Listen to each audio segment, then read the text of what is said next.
Late May 1936, Gary, Indiana. Chapter 1. Journey to Wonderful. Once upon a time. If I could get away with it, that's how I'd begin every essay I write. Those are the 4 best words to use when you start telling about yourself, because anything that begins that way always finishes with another 4 words. They lived happily ever after. And that's a good ending for any story. I shut my dictionary and thesaurus and went back over my essay for the last time. The best teacher in the world, Mrs. Karen Needham, had given us an assignment to write about our families. I knew, just like always, she was going to love mine. She'd only asked for 2 pages, but this was our last essay for the year, so I wrote 6. Once upon a time, in Gary, Indiana, lived a family of 3 very special, very happy, and uniquely talented people. I am the 4th member of that family, and much too modest to include myself in such a grandiose description of their exalted number. But many people say I am of the same ilk, and for that I remain eternally grateful. My mother, Mrs. Margaret Peggy Sutphin Malone, was born here in Gary, Indiana. She is willowy and radiant and spell-blindingly beautiful. She is also very intelligent. She has a great job cleaning for the Carsdale family. Yes, that Carsdale family. The family whose patriarch is the president of the Gary Citizens Bank. Her most endearing trait is that she is the glue holding this family together. Deza. I jumped and my pencil flew out of my hand. When I'm writing or reading a book, everything else around me disappears. Father says it's because I've settled into what I'm doing, the same way my brother Jimmie does when he's singing.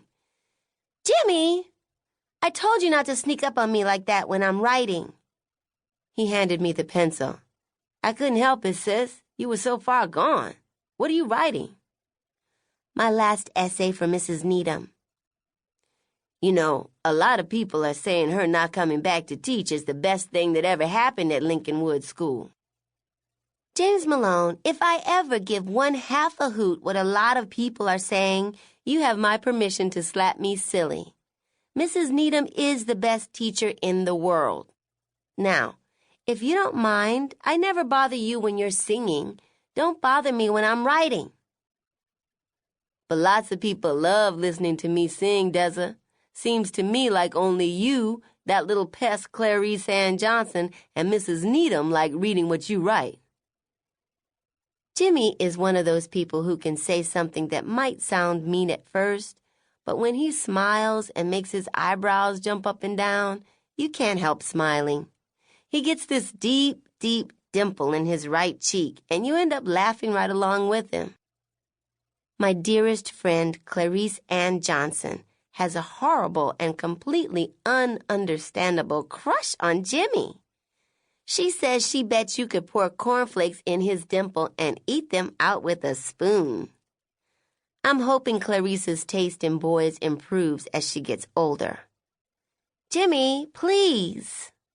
Sorry, sis. I'm heading out. Can I do anything for you before I split? No, thanks. Just make sure you're back for supper.